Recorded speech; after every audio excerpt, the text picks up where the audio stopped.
Merhabalar değerli izleyenler, Gül'ün Mutfak Aşkı YouTube kanalına hoş geldiniz. Bugün kanalımda salatalık ve soğanla hazırlamış olduğum güzel bir tarifi sizlerle paylaşacağım.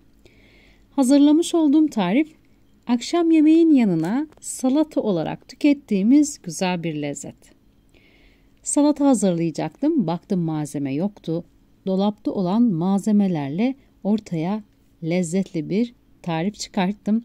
Sizlere de fikir olsun diye bu tarifi de sizlerle paylaşmak istedim. Umuyorum ki hazırladığınızda sizler de beğeneceksiniz. Salatalığı doğramaya devam ediyorum. Salatalığı çok ince doğramadım. Ufak küpler halinde doğradım. Yaklaşık 600 gram salatalık kullandım tarif için. Gayet pratik, çok da lezzetli bir tarif oldu. Biz çok severek tükettik. Umuyorum ki sizler de beğeneceksiniz. Sıcak havalarda güzel giden, içinizi serinletecek. Dilerseniz benim gibi yemeğin yanında, dilerseniz tek başına bir öğün olarak bile tüketebileceğiniz bir lezzet. Salatalığı doğradım.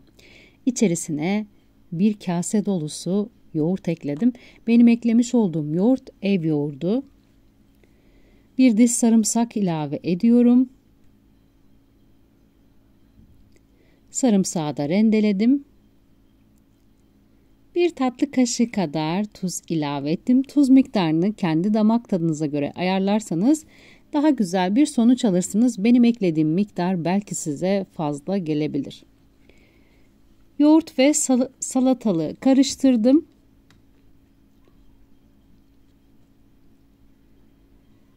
Üzerine sos hazırlayacağım. Kuru soğanı piyazlık bir şekilde doğruyorum.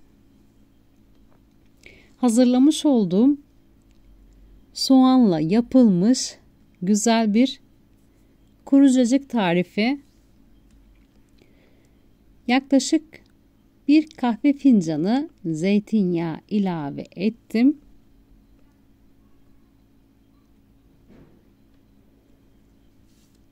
Karamel bir renk alıncaya dek, çok fazla da karartmadan, güzel sarı bir renk alıncaya dek kavuracağım soğanı. İçerisine bir çay kaşığı dolusu toz kırmızı biber ekledim.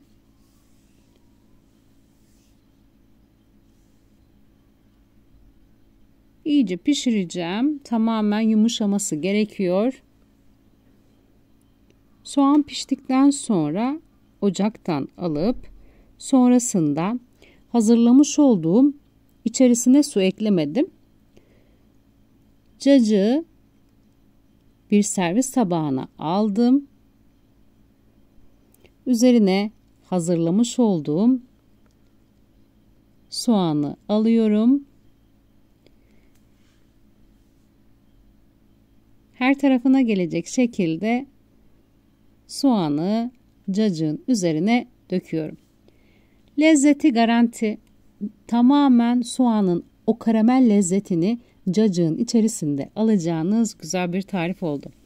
Umuyorum ki beğeneceksiniz. Şimdiden hazırlayacaklara afiyet olsun. Kanalıma abone olmayı, beğeni yorum bırakmayı unutmayın lütfen. Değerli yorumlarınızı videonun altına bekliyorum. Sizlerin görüşleri benim için çok önemli. Tarifin malzemelerini ne miktarda kullandığımı açıklama kısmında belirteceğim.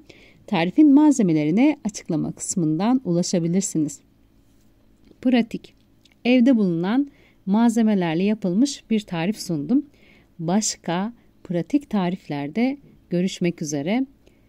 Herkese sevgiler sunuyorum.